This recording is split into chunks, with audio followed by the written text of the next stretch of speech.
안녕하십니까, 이진우입니다.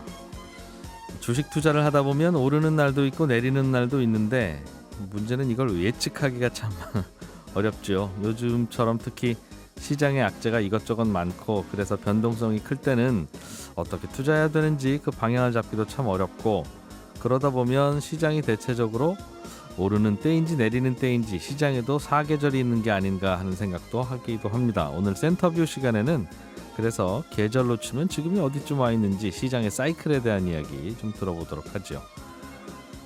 짧은 포스팅을 쓰는 SNS 트위터 잘 아실 텐데요. 게시물에 수정 기능, 고치는 기능을 도입하는 것을 놓고 반대 여론과 우려의 목소리가 함께 나오고 있습니다. 최근에 테슬라의 창업자인 앨런 머스크가 트위터에 지분을 사들이면서 이사로 합류하면서 눈길을 끌고 있기도 한 이 회사 트위터에 대해서 오늘 글로벌 리포트 시간에 자세하게 좀 들어보겠습니다. 손에 잡히는 경제 플러스 광고 듣고 시작합니다. 네, 주식시장 어떻게 바라봐야 될지 뭔가 박스에 갇혀 있다는 느낌도 들고 불안불안하기도 하고 그런 느낌이 좀 더 많이 들죠. 신영증권의 김학균 리서치 센터장과 함께 이 이야기 좀 나눠보겠습니다. 어서 오세요. 네, 안녕하십니까? 시장이 한참 오를 때는 이제 어떤 테마, 어떤 종목 이제 이런 얘기하다가 네, 지지부진해지기 시작하면 한 걸음 떨어져서 이게 지금 시장의 사이클이 어디쯤 와 있는 거야? 네. 뭐 이런 얘기하다가 이제 또 그 얘기도 다 떨어지고 나면 과연 인생이란 무엇인가 이런 이야기도 하게 되고 예, 요즘 사이클 얘기를 좀 하는 모양이에요, 시장에서. 네, 이게 사실 사이클이라고 하는 거는 투자자들은 특정 사이클 안에 있는데 네. 이제 지나가 봐야 명확해지는 거죠. 아유, 그래서 그때가 이걸 겨울이었구나 예, 이렇게. 사실 시장이란 게 지나가면 굉장히 명확해 보이지만 그 안에 있을 때는 알쏭달쏭하지요. 근데 그래도 우리가 투자 의사 결정이란 게 아주 장기적으로 투자하시는 분들, 예를 들어서 퇴직연금 네. 이런 것들은 단기 시황에 굳이 연연할 필요가 없는데 보통의 경우는 자기 판단은 좀 있어야죠. 지금 이게 강세장이라고 생각하면 조정이 있더라도 계속 들고 있는 게 자주 사고 파는 것보다 나을 테고요. 네. 시장이 꺾였다 그러면 이거는 추세를 사는 게 아니고 변동성을 사야 되는 거니까 샀더라도 빨리 팔고 수익을 실현하고 나오는 게 좋다. 조금 예. 이제 짧게 보시는 분들은 그런 의사 결정을 내려야 되는 거니까 나름의 그런 판단은 좀 가지고 있어야 되는 것 같긴 합니다. 네. 요즘은 그럼 어떤 때라고 보십니까? 가만히 갖고 있어도 저절로 조금씩은 오르는 거니까 웬만하면 하나 사뒀으면 팔지 마세요 쪽입니까? 아니면 말씀하신 대로 전반적으로는 하향 압력을 받고 있으니 가끔 오르더라도 또 다시 내려올 가능성이 높습니다. 짧게 보세요. 뭐 이렇게 봐야 됩니다. 네, 제 생각에는 조금 하향 압박이 있는 시장 흐름인 것 같은데요. 지금 시장이 2018년이 지난 10여 년 동안 미국 증시 기준으로 보면은 미국 시장이 큰 조정이 없었는데요. 2018년이 지난 10여 년 중에서 가장 세게 조정을 받았을 때입니다. 물론 이제 코로나 팬데믹 때 주가가 굉장히 일시적으로 급락을 했지만 그땐 잠깐이었는데요. 2018년에 미국의 S&P 500 지수가 20% 넘게 조정을 받고 한국도 종합주가 지수가 그 당시에 25% 가까이 이제 밀렸었는데요. 경제 외적인 환경도 상당히 유사한 게 지금 이제 장단기 금리가 역전이 되면서 경기 침체 이런 얘기가 나오는데 그 국면에 똑같은 일이 벌어졌었고요. 네. 또 당시에도 중앙은행이 이제 미국 연준이 이제 긴축을 하면서 미국의 금리가 올라가면서 자산 시장을 압박했던 것도 굉장히 비슷하고 예. 또 그 미중 무역 분쟁도 연휴를 따지면 사실 더 길게 지속됐다고 볼 수 있지만 2018년 여름부터 본격화됐죠. 트럼프가 관세 올리면서 본격화됐기 때문에 경제 외적인 위험이 대두가 됐다는 점도 네. 2018년과 좀 유사하기 때문에 한번 좀 비교를 해보면 지금 장에도 시사점을 얻을 수 있을 것 같긴 한데요. 근데 지금 상황이 조금 더 안 좋은 것 같아요. 그때보다? 예. 예. 일단 우리가 느끼고 있는 것처럼 인플레이션이 그 당시에도 미국 물가가 이제 미국 중앙은행은 역사적으로 보면 물가 상승률이 한 2% 정도 되는 게 적당한 선이라는 게 전통적인 그들 나름의 잣대였는데요. 네. 2018년에는 미국의 물가가 한 3% 가까이 갔었습니다. 그때도 좀 물가가 올랐네요. 올랐죠. 예. 그렇지만 지금처럼 7, 8% 하는 물가는 아니었던 것이고요. 그리고 또 한 가지는 그 당시는 미국 연방준비제도가 금리를 올리는 긴축 사이클의 후반부였습니다. 이제 2018년 가을부터 미국 주식이 몇 달 아주 심하게 조정을 받고 미국 연방준비제도도 금리를 한 번 올리고 말았거든요. 근데 지금은 이제 막 금리를 올리기 시작하는 시기이기 때문에 그 당시와 비교를 해보면은 지금 우리가 처해 있는 환경이 2018년보다는 조금 더 안 좋은 거 아닌가라는 생각은 드네요. 그때는 금리를 열심히 올려왔던 거의 막바지에 이런 일이 벌어졌다는. 그렇죠. 2015년 12월부터 미국이 금리를 올렸거든요. 또 경기도 그때부터 대략 좋았습니다. 예. 근데 지금은 연방준비제도가 많이 실기했다고 생각하는 거는 지금 이제 경기 사이클은 거의 후반부거든요. 예. 이제 미국 경기가 얼마나 지금 미국 경기가 나쁘다고 말할 수는 없지 않습니까? 고용도 좋고 전체적으로 괜찮은데 이 주식시장도 사이클이 있는 것처럼 미국 경기도 사이클이 있을진데 2020년 4월부터 미국 시장이 경기가 반등을 했거든요. 예. 지금 통상적인 미국 경기 사이클이 한 2년에서 2년 반 정도가 최근에 하나의 사이클이라고 보면 지금 경기가 꺾이는 국면에서 중앙은행이 이제 금리를 올리기 시작했고 그러다 보니까 뭐 이제 마찰적으로 금리가 확 올라가면서 경기가 타격을 받을 가능성이 존재하는 게 아닌가 싶습니다. 그 방금 말씀하셨듯이 중앙은행이 그래서 실기를 한 것 같다. 예, 작년에 미국 시장이 굉장히 좋았죠. 예. 꼭 뭐 금리라는 단일 변이를 가지고 주가를 설명하는 건 좀 무리가 있겠습니다만은 작년 하반기부터 우리 증시가 별로 이제 재미가 없었는데 네. 우리는 그래도 작년 하반기에 금리를 2번 올렸거든요. 굳이 따지면 뭐 금리 올리는 게 주식시장에 뭐 100% 좋은 건 아니니까 미국은 작년에 금리를 안 올리면서 시장이 굉장히 좋았는데 한꺼번에 올리다 보니까 그 후유증이 상대적으로 좀 심하게 나타날 수도 있다는 게 제 생각입니다. 그때 올렸어야 됐는데라는 뜻이군요. 그럼요. 작년 여름부터 물론 이제 우리가 주식의 사이클도 말씀드렸습니다만 지나고 나면 다 명확해 보이는데 그 당시에는 좀 알쏭달쏭했었죠. 뭐 코로나 언제 어떻게 또 확 터질지도 모르고. 또 인플레이션이 또 이렇게 심해질지도 몰랐고 예. 그리고 또 지금 인플레이션이라고 하는 게 단지 경제 요인이라기보다는 뭔가 지정학적인 요인 이런 것들이 결부돼 있다라는 것도 뭐 사실 예측하기는 힘들었지만 그래도 뭐 결과론적으로 본다 그러면 그래도 한국은행은 금리를 올렸는데 작년 여름 시점을 놓고 본다 그러면 미국 경제가 한국보다 나쁘다고 말하기는 힘들었거든요. 예. 그러니까 이제 연준의 뒤늦은 처방이 자본시장에 올 충격을 좀 나누어서 받을 수 있는 거를 좀 한꺼번에 영향을 줄 수도 있다라고 하는 건 뭐 생각을 해야 될 것 같습니다. 알기도 알았겠죠. 본인들이 본인들 스스로는 이제 신중하다고 생각하면서 네.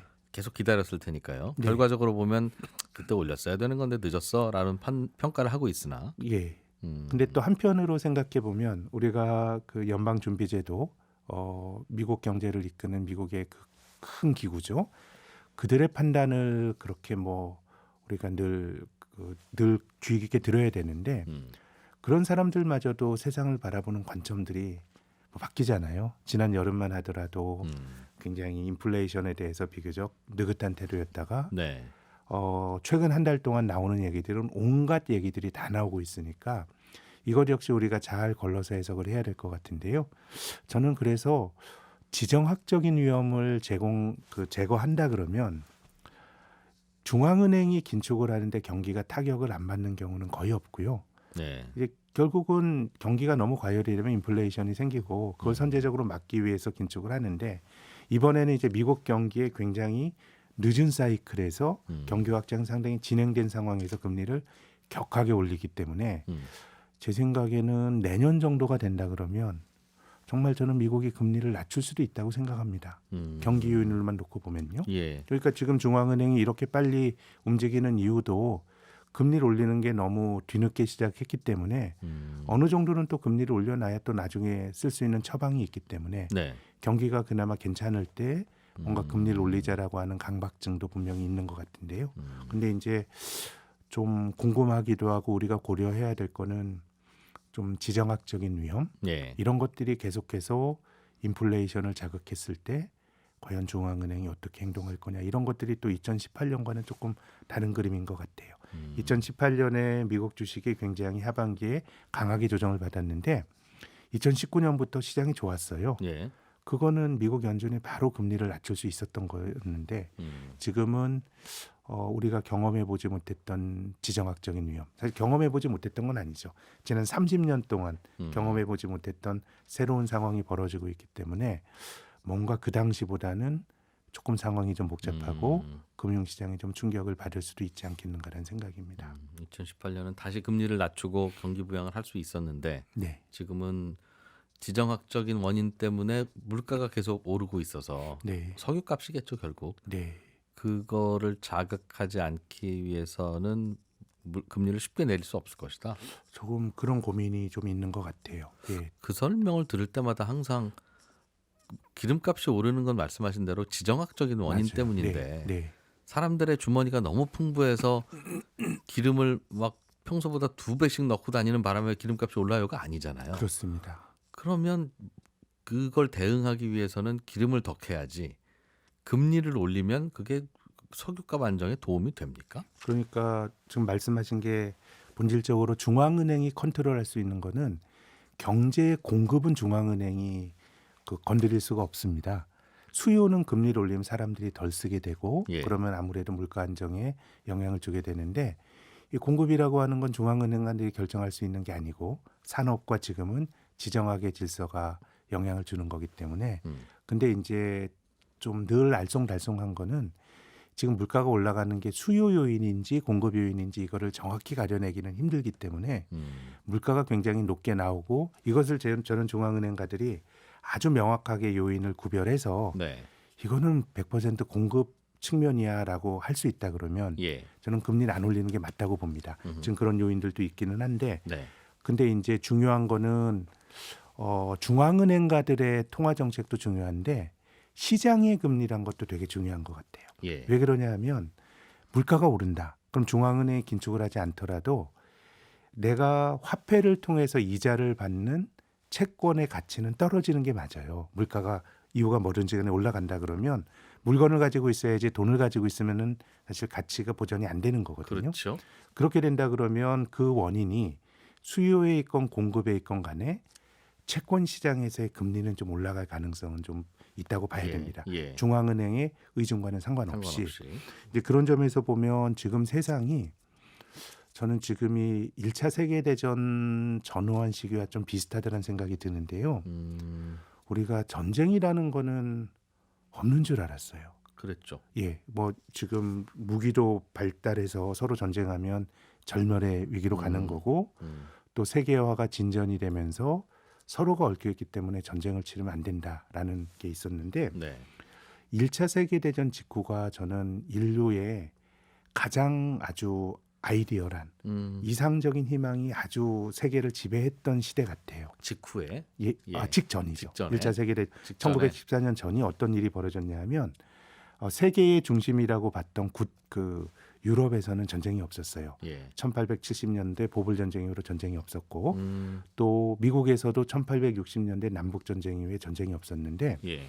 그 시기에 한 40년 정도가 뭐 어쨌든 서구 중심으로 보면 역사의 중심이라고 할 수 있는 구대륙에서 전쟁이 없었던 가장 긴 시간이었습니다. 한 40년, 50년 정도가. 네. 그렇지만 이제 그건 그 한 사람의 한 그 세대 당시에 전체겠네요. 그렇죠? 그러니까 예. 거기에 맞춰서 세상을 해석하는 거죠. 음. 물론 그런 해석은 서구 사람들 중심의 시각인 건 맞아요. 네. 왜냐하면 우리나라 땅에서도 1894년도에 청일 전쟁이 있었고 예. 럴 전쟁도 있었고 아프리카에선 또 보어 전쟁이라고 남아공의 전쟁이 있었지만 네. 주류 사가들의 자기들의 세상으로 본 전쟁이 없을 거라고 믿었고요. 예. 그리고 그 당시가 지금보다 훨씬 더 세계화가 진전이 됐었어요.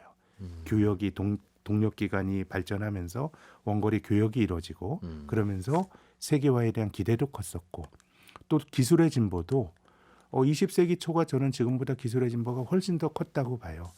뭐 항생제라든가 자동차라든가 예. 뭐 철도라든가 그러다 보니까 사람들은 전쟁이 없을 거라고 생각했는데 이제 1차 세계대전이 터진 거잖아요. 예. 그래서 저는 참 우리가 많은 걸 알려고 노력은 하는데 경험해보지 못한 걸 알기는 힘들고 예. 지난 30년 동안 낮은 인플레이션, 세계화의 시대를 살다 보니 이게 좀 아주 영구불멸의 질서인 줄 알았는데 또 이제 그게 아닐 수도 있기 때문에 저는 뭐 세상이 나쁘다라는 말씀을 드리는 건 아니고 모르는 일이 벌어질 수 있는 우리가 경험치가 없는 일들이 벌어질 수 있다라고 하는 게 지금 상황에서는 좀 금융시장이 직면해 있는 어려움인 것 같고 네. 이것저것 그런 것들을 집약한다 그러면 결국은 그것이 원인이 뭐든지 간에 인플레이션은 세상이 효율적으로 움직이지 않을 때 뭔가 가격이 올라가는 거거든요.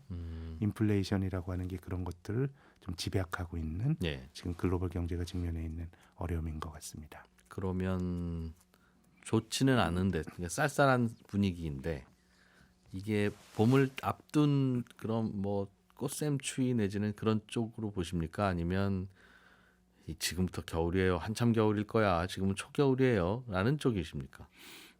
저는 금리가 다시 또 금리로 돌아가면요. 예. 이제 여러 가지 인플레이션 이런 말씀을 드렸지만 글로벌 경제가 과거와는 전혀 다른 거는 빚이 너무 많습니다. 부채. 예, 부채가 너무 많고 우리나라도 지금 은행들의 연체율이 굉장히 낮지만 우리 한국 경제에서 제일 취약한 게 자영업자들인데 네. 지금 이분들 지금 계속해서 채무 상환을 연기해 주니까 예. 결국 뭔가 이게 잘 안 잡히는데 많은 나라가 부채가 많은 구조인 것 같습니다. 그런 거라 그러면 여기서 금리가 올라간다 그러면 전 전쟁이나 이런 게 아니더라도 부채가 많은데 금리가 올라가고 이걸 시장 논리로 내버려 둔다 그러면 그냥 경제 논리로 저는 굉장히 자본주의 경제가 어려워질 수 있는 건데 그런 거라 그러면 과연 금리가 많이 올라갈 거냐 아니면 뭐 중앙은행이 인위적으로 국채를 사서 네. 이자율을 낮췄던 게 최근에 주가가 올라가는 중요한 논리였다고 보면 예. 내년 이후에 경기가 꺾였을 때 특히 지정학적인 위험이 존재한다고 하더라도 예. 과연 금리가 많이 올라가도록 혹은 시장의 질서대로 많이 올라가도록 놔둘 거냐라 그러면 저는 그러면은 견딜 수 있는 자본주의 경제는 나라들이 몇 없는 것 같아요. 근데 그 사례가 일본인 것 같아요. 일본이 빚이 많고 막 그러니까 중앙은행이 금리를 막 낮추고 네. 최근에 엔화가 약해진 이유 중에 하나도 일본 금리가 상대적으로 덜 오릅니다. 일본의 10년짜리 국제 수익률이 0.25% 넘어가는 거를 지금 일본 중앙은행이 좀 막고 있다고 생각하는데 뭐 그런 상황이라고 보면 뭐 인플레 이런 걸 보면 금리가 많이 올라가고 주식이 안 될 것 같은데 네. 과연 그것을 방치했을 때 돌아올 수 있는 어떤 그 그걸 비용을 생각하면 생각한다 그러면 금리를 많이 못 올릴 예, 것이다. 그런 거라 그럼 시장은 또 나름대로 또 기회가 있지 않을까라는 생각이 저는 뭐 하고 있습니다. 그럼 지금 금리를 올리는 속셈 내지는 생각, 네, 의도는 지금도 부채 많은데 네, 열심히 올리고 있잖아요. 네, 올릴 거라고 하고 굉장히 엄포를 놓고 있지 않습니까? 그 고민은 안 할까요? 지금 저는 그럼? 어느 정도까지는 지금 미국 연준은 비정상의 정상화 차원에서 우리나라처럼 그러니까 어차피 올려야 된다 그러면 네. 지금은 연준처럼 하는 스탠스가 맞는 것 같고요. 그래서 저는 지금 시장이 기대하는 것처럼 0.5%포인트씩 4번 올린다. 그럼 주식이 많이 떨어질 것 같고요. 네.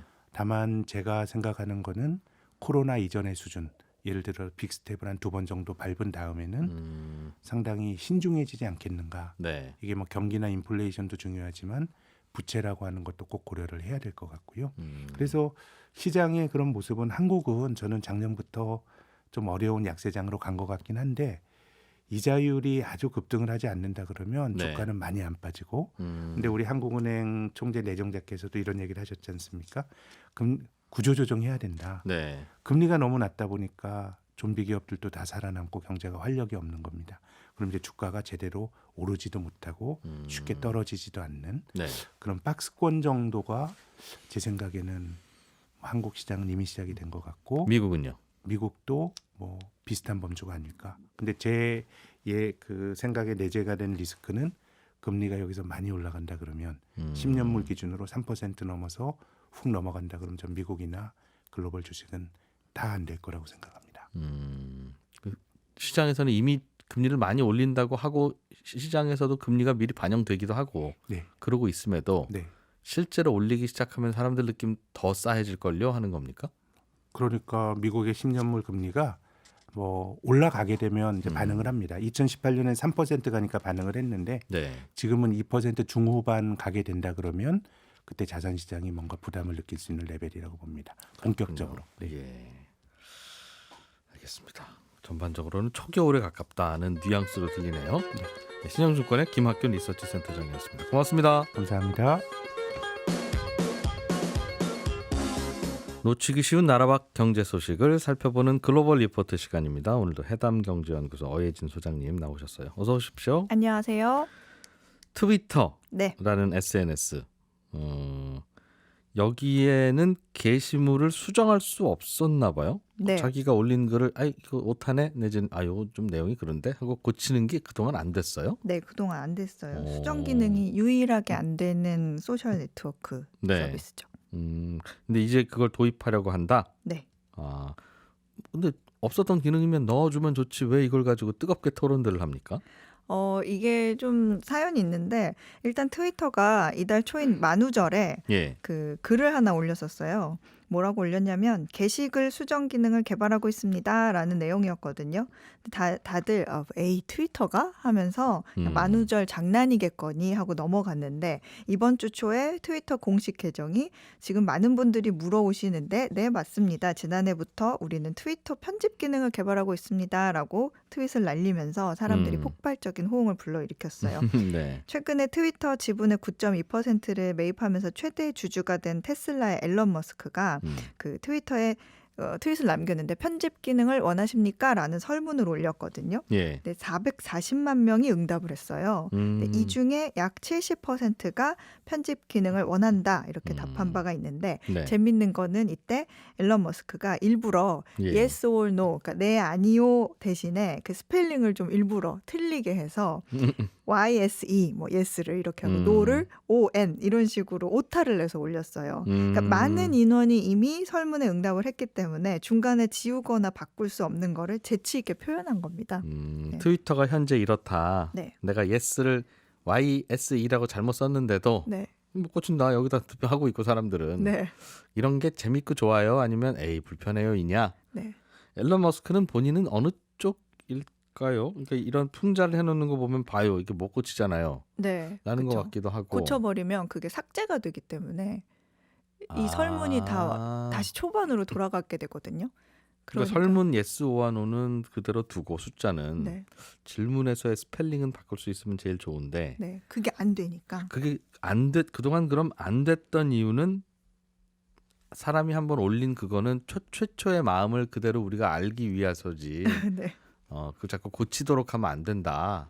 그런 철학이 담긴 트위터 의도였나 봐요. 나름대로의 그런 철학이 있는 것 같아요. 이게 보통 뭐 페이스북이나 인스타그램, 링크드인 같은 거는 네. 수정 기능이 있어요. 근데 트위터는 이게 안 되니까 내용을 바꾸고 싶을 때 유일한 방법은 삭제. 근데 그 사이에 트위터 같은 경우에는 뭐 리트윗, 뭐 공유가 되거나 뭐 좋아요나 댓글들이 달리면 다 이게 사라지거든요. 그러니까 이 수정 기능이 트위터의 이용자들이 10년 동안 가장 많이 요청한 사항이기도 해요. 좋아요 누른 거는 그대로 두고 네. 내가 오타난 것만 좀 고칠 수 있으면 그게 제일 좋은데. 네, 근데 이제 다만 모두가 그런 건 아니고 뭐 기회는 또 있어요. 트위터 블루라고 해서 네. 월 $2.99를 내면 광고를 제거해 준다든지 네. 뭐 더 긴 동영상을 업로드할 수 있게 한다든지 예. 그리고 트윗 취소 기능을 제공받을 수가 있어요.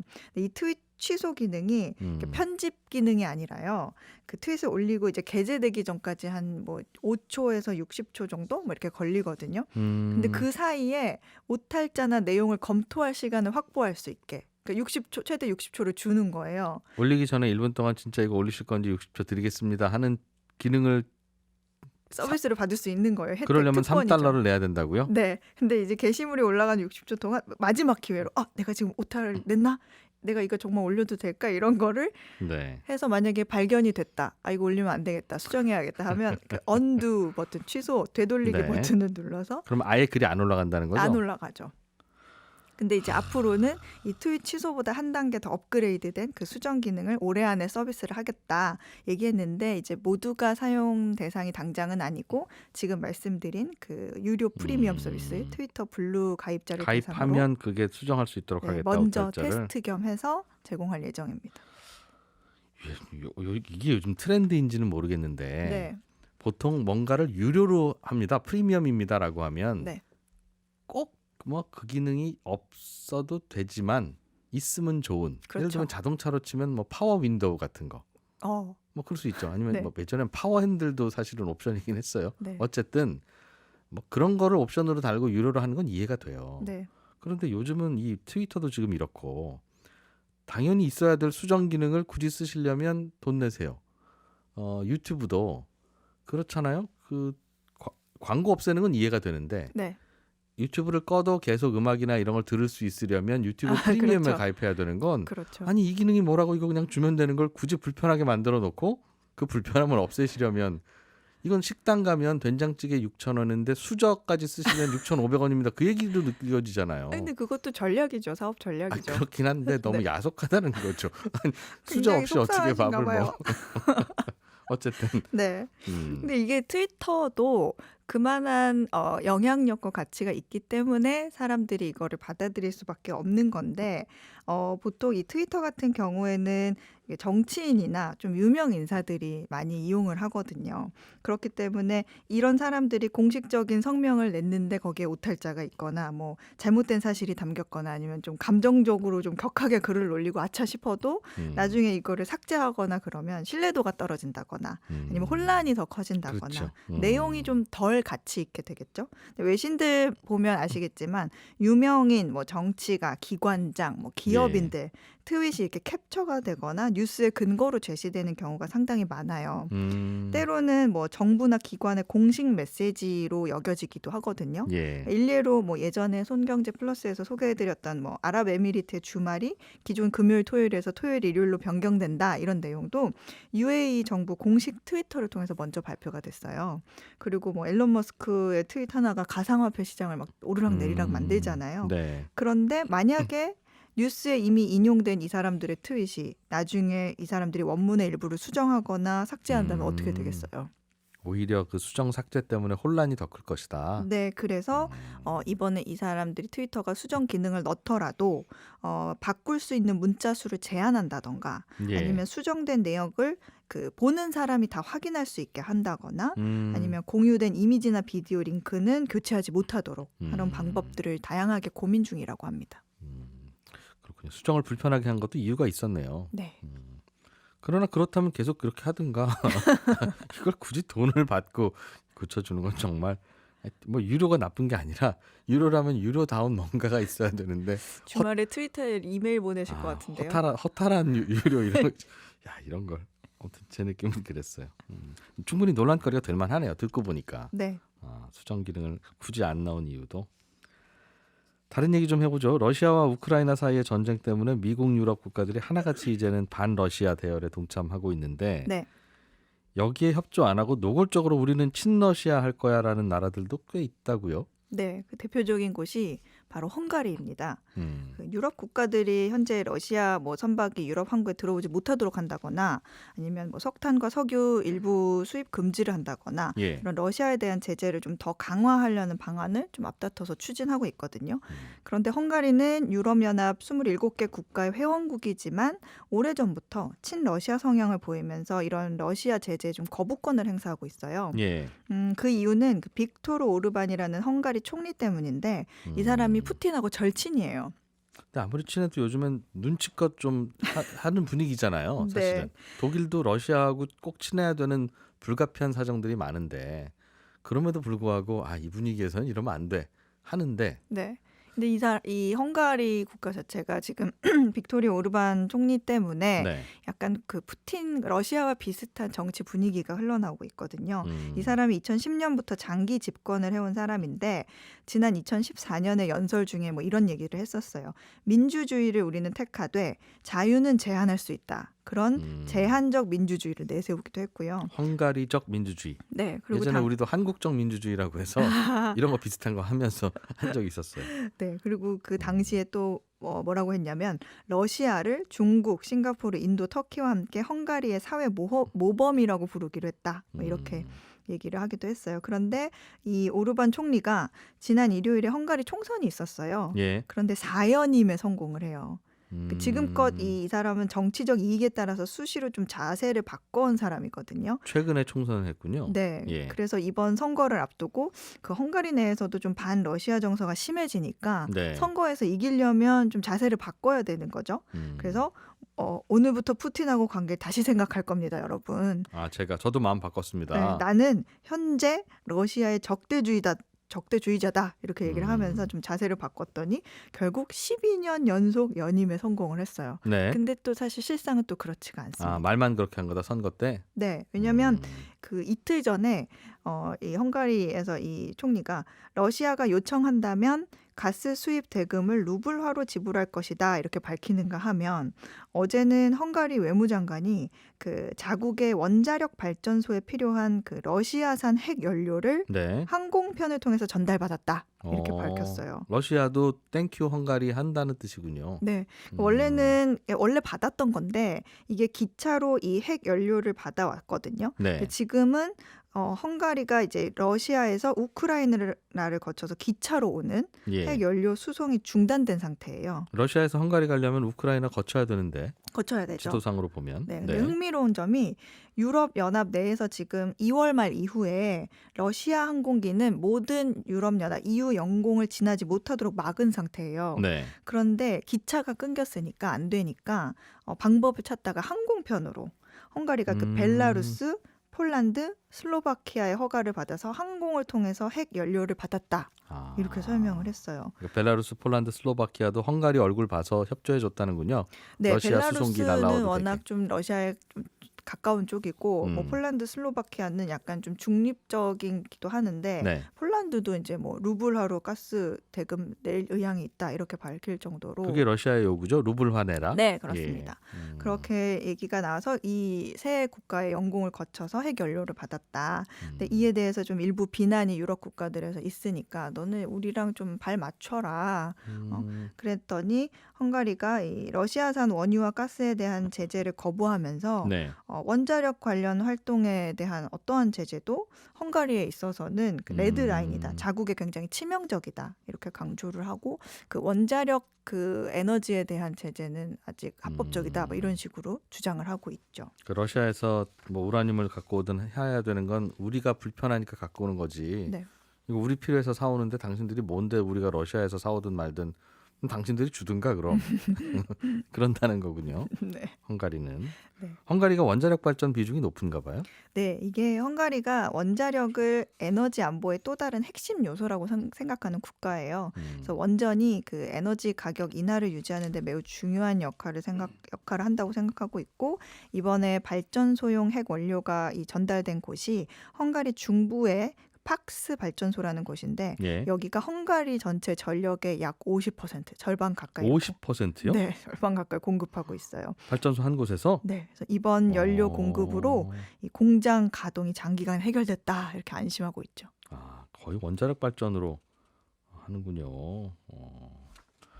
헝가리, 다들 반러시아인데 헝가리도 그렇고 요즘 인도도 러시아 쪽에 너무 친한 거 아니냐 그래서 어제 보니까 바이든 대통령이 아주 노골적으로 화냈더군요. 네. 인도 그러면 안 된다고 인간적으로. 인도적으로 그러면 안 된다. 네. 다른 이야기 좀 해보죠. 네. 일본에서 중고 골프채 가격이 많이 오른다. 이거는 뭐 그럴 수 있을 것 같은데 새 클럽과도 거의 차이가 없을 만큼 중고값이 오른다는 거예요? 네. 왜 그래요 이건? 중고를 찾는 사람이 많습니다. 이게 코로나로 인한 기현상으로 바라보고 있는 것 중에 하나인데 네. 일본인들 사이에서 인기가 높은 어떤 그 비브랜드 골프채 브랜드가 있는데 예. 이 중고 세트 가격이 캐디백을 포함해서 우리 돈으로 약 78만 원 선에서 거래가 되고 있어요. 새 거는요? 새 상품과의 가격 차이가 한 불과 2만 원 정도? 새 상품이 2만 원 정도 더 비싼 거. 예. 물론 이제 희소성이 있는 고급 클럽 같은 경우에는 중고가 더 비싼 경우가 있는데 네. 뭐 일반적인 중고 클럽의 가격은 새 상품보다 20% 정도 낮은 수준에서 거래가 되고 있습니다. 그러니까 수요는 급증했는데 공급이 부족하면서 나타나는 현상인데요. 중고 클럽을 찾는 사람이 많은 거는 두 가지 이유 때문이에요. 네. 일단 일본에서 지금 일상생활에서 코로나 감염을 예방하는 방법으로 3밀 회피가 자주 언급되고 있거든요. 3밀. 네. 밀. 네, 밀. 산밀이 뭐예요? 밀실, 밀폐, 네. 밀집 상태를 두고 하는 말인데 이거를 다 피해야 된다. 네. 코로나 감염 예방하기 위해서. 근데 골프가 이러한 산밀 상태에 비교적 자유로운 활동, 비교적 자유로운 스포츠다 보니까 예. 주목을 받게 된 겁니다. 넓은 야외에서 하는 거고 사람들도 비교적 띄엄띄엄 떨어져 있으니까. 네. 그래서 사람들이 골프를 많이 치러 다니고 그러다 보니 클럽이 부족하고 네. 중고라도 사자는 수요는 많아지고 네. 중고값이 거의 세채값이랑 비슷하다. 골프는 한동안 일본에서도 대표적인 사양 산업이라고 우리가 들어왔는데. 맞아요. 그 예. 일본에서 골프하면 1995년 이후에 한 60% 이상 골프 인구가 줄었을 정도로 대표적인 사양 산업 중에 하나였습니다. 그런데 이 30년 가까이 쪼그라들던 네. 일본 골프 시장이 코로나 이후에 반전을 보이더니 골프장과 골프 연습장 이용자 수가 지속적으로 늘고 있어요. 예. 그 경제연구소, 일본 경제연구소 중에 야노 경제연구소라는 곳이 있는데 여기서 내놓은 보고서를 봤더니 일본의 해담 경제원인가 봐요. 네. 2020년 골프에 입문한 일본 2030 세대의 젊은 골린이들만 네. 60만 명에 달했다고 합니다. 근데 일본 전체에서 골프를 즐기는 인구가 500에서 600만 명인 걸 감안하면 네. 좀 증가 추세가 크죠. 네, 그 골프하면 떠오르는 그 이미지가 중년 남자의 스포츠 이런 네. 게 있잖아요. 근데 예. 이것도 바뀌었어요. 일반적으로 일본의 젊은 층의 오락수단하면 뭐 우리나라 젊은 세대와 상당히 흡사한데 뭐 저렴하면서도 맛있는 식당을 찾아다니는 뭐 식도락, 네. 뭐 예를 들면 뭐 얼마를 내면 20가지 안주가 나오는 선술집 이런 식으로 유명한 디저트 가게 네. 그리고 뭐 노래방, 뭐 여행이 주류였습니다. 그런데 이 원격 근무 확산으로 주중에도 좀 골프를 즐길 수 있게 되면서 젊은 층이 오락 수단이 이제 좀 골프로 관심을 이렇게 바꾸게 된 거죠. 네. 그래서 일본 총무성이 내놓은 2020년 가계 조사 보고서를 봤더니 네. 골프를 즐기는 40대 이상 세대의 골프 플레이 비용은 하나같이 줄어들었어요. 40대 이상은 골프 별로 안 치러 다닌다. 예전보다도 오히려 더 네. 코로나인데도. 네. 예. 그런데 2030 세대 지출액은 늘어났어요. 그러니까 아직은 상대적으로 좀 소득이 적고 뭐 언제 골프가 또 질릴지 모르니까 예. 일단 중고 클럽을 사는 사람이 늘어난 건데 이제 골프 업계에서는 향후 지출이 늘어날 어떤 잠재적인 주요 고객으로 보고 있죠. 골프라는 건 한 번 치기 시작하면 안 치기는 어려워라고 스스로 생각한다는. 네. 근데 뭐 나이 드신 분들은 이제 슬슬 안 친다면서요. 해담경제연구소 어예진 소장이었습니다. 고맙습니다. 감사합니다. 예, 주말 잘 보내시고요. 저는 월요일 아침 8시 30분에 손에 잡히는 경제에서 인사드리겠습니다. 일요일 아침 7시 5분에 손에 잡히는 경제 주간 하이라이트 시간도 있습니다. 그때 일어나시면 들어보세요. 이진우였습니다. 고맙습니다. 더 깊고 더 재미있는 경제 이야기. 이진우의 손에 잡히는 경제 플러스.